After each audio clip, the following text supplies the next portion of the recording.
Ferian, kami dari SMA Santo Fransiskus Xavier Ruteng, kelas 11B. Jadi pada kesempatan kali ini kami akan mempresentasikan hasil kerja kami dalam praktikum biologi mengenai sel tumbuhan dan sel hewan. Jadi sebelum itu kami akan memperkenalkan diri terlebih dahulu. Nama saya Febronia Sarbel Yayu Martilo. Saya Alexandria Putri Ambu. Dan saya Renol Gisbo Putru Kansa. Saya Frederika Loisi Torde. Saya Francisca Bunga Financia Pepo. Saya Maria Meliana Paskalis Tanaman. Saya Aurelia Jonika Jebarut. Saya Gustave Indeksa Sumeniko.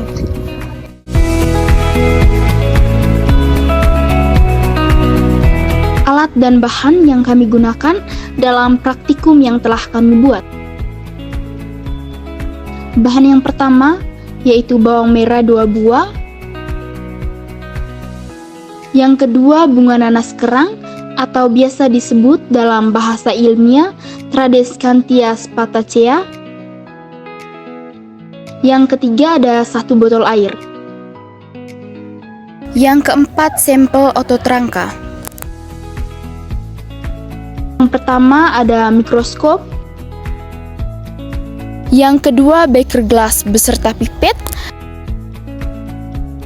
Yang ketiga ada silet 2 buah. Kaca preparat. Penutup kaca preparat.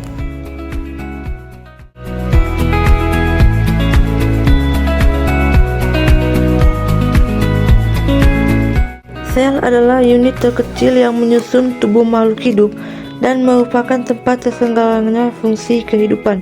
Berdasarkan jumlah sel penyusun pada makhluk hidup dapat digolongkan menjadi makhluk hidup uniseluler dan multiseluler. Makhluk hidup uniseluler adalah makhluk hidup yang hanya mempunyai sebuah sel tunggal, dan sedangkan makhluk hidup yang mempunyai lebih dari 1 sel tunggal disebut multiseluler. Secara struktural, terdapat 2 jenis sel, yaitu sel prokaryotik dan sel ekaryotik. Yang pertama, sel prokaryotik merupakan sel yang belum memiliki nukleus atau tidak memiliki membran inti yang memisahkan materi genetik di inti sel dengan bagian sel lainnya. Materi genetik atau DNA pada sel prokaryotik tampak terkonsentrasi pada suatu tempat yang disebut nukleoid.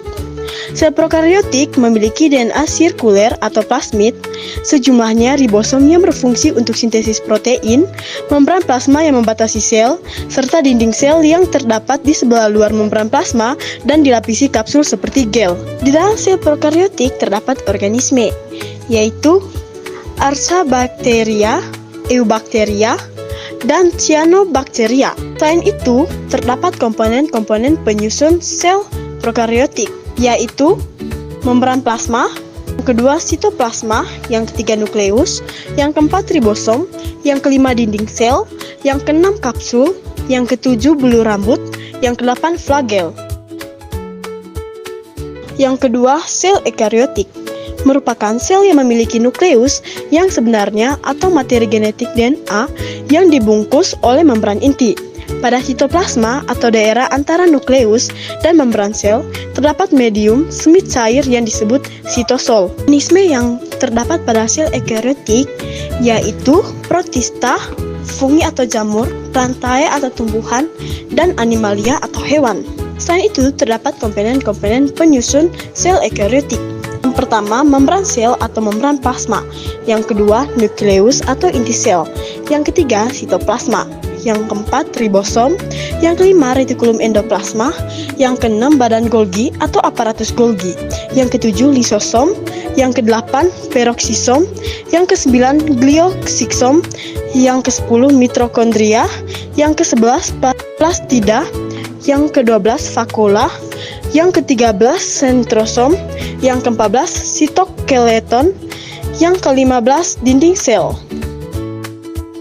Perbedaan antara sel hewan dan sel tumbuhan. Yang pertama, dinding sel. Sel tumbuhan memiliki dinding sel yang kaku dan terbuat dari selulosa. Dinding sel ini memberikan bentuk tetap dan kekuatan struktural yang tinggi, melindungi sel dari tekanan mekanik, serta membantu dalam penyerapan dan transportasi air. Sedangkan sel hewan tidak memiliki dinding sel.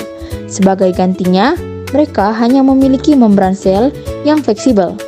memungkinkan berbagai bentuk dan ukuran sel hewan, serta memudahkan komunikasi antar sel melalui pembentukan berbagai jenis junctions.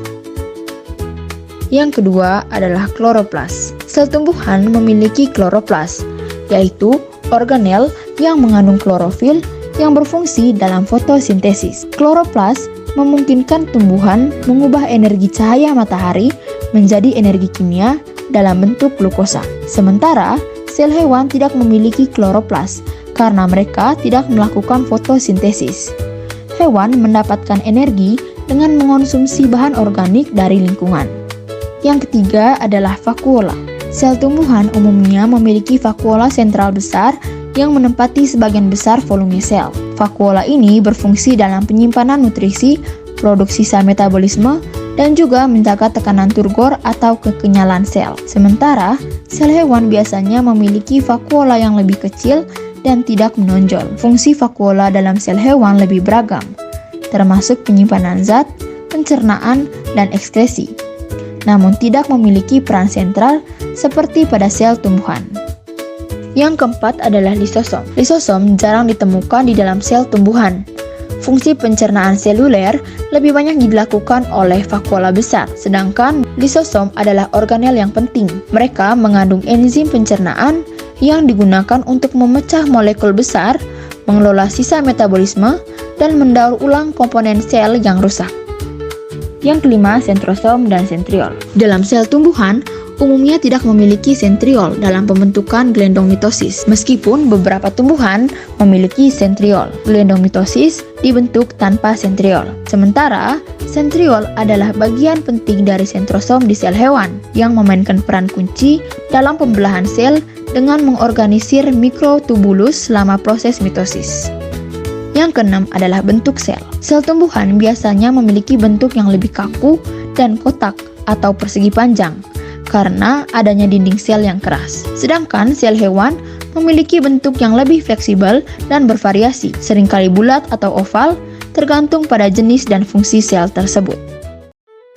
Yang ketujuh adalah cadangan makanan. Sel tumbuhan menyimpan energi dalam bentuk pati, sedangkan sel hewan menyimpan energi dalam bentuk glikogen. Proses praktikum sampel sel otot rangka. Yang pertama, siapkan sampel otot rangka yang sudah diawetkan di dalam kaca preparat. Amati di bawah mikroskop dengan pembesaran untuk melihat detail seperti dinding sel, inti, dan sitoplasma. Dari hasil pengamatan yang kami lakukan, kami dapat menyimpulkan bahwa otot rangka yang sudah diawetkan memungkinkan observasi struktur mikroskopis otot rangka, termasuk serat otot, miofibril, dan sakromer. Kita juga dapat melihat pola garis gelap dan terang yang menunjukkan penyusunan filamen aktin dan miosin. Selain itu, kita juga dapat mempelajari bagaimana penyusunan serat dan miofibril mendukung fungsi kontraksi otot dan menunjukkan bagaimana proses pengawetan menjaga struktur jaringan untuk keperluan studi lebih lanjut, serta dapat memungkinkan pemahaman tentang komposisi dan fungsi otot tanpa adanya perubahan signifikan pada struktur aslinya. Proses praktikum bunga roe discolor. 1. Siapkan bunga roe discolor, lalu sayat bagian terluar bunga setipis mungkin dengan silet secara perlahan. Ambil irisan tipis dari bunga pada lapisan permukaannya. Letakkan irisan tipis bunga roe discolor di atas objek kaca preparat. Tambahkan 1 tetes air menggunakan pipet pasteur untuk menyoroti struktur sel. Tutup dengan penutup kaca preparat yang kecil. Amati di bawah mikroskop dengan pembesaran rendah untuk menemukan sel, lalu tingkatkan pembesaran untuk melihat detail seperti dinding sel, inti, dan sitoplasma. Proses praktikum bawang merah. Siapkan bawang merah lalu disayat dengan silet secara perlahan. Ambil irisan tipis yang transparan pada lapisan permukaan epidermis bawang merah. Letakkan irisan di atas objek kaca preparat. Tambahkan 1 tetes air menggunakan pipet untuk menyoroti struktur sel. Amati di bawah mikroskop dengan pembesaran rendah untuk menemukan sel. Lalu tingkatkan pembesaran untuk melihat detail seperti dinding sel, inti, dan sitoplasma.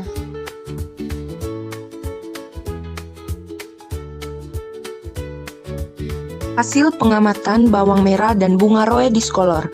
Setelah kami melakukan praktikum ini, kami dapat menyimpulkan bahwa yang pertama, kami dapat memahami bagian dari sel bawang merah dan sel bunga roe discolor.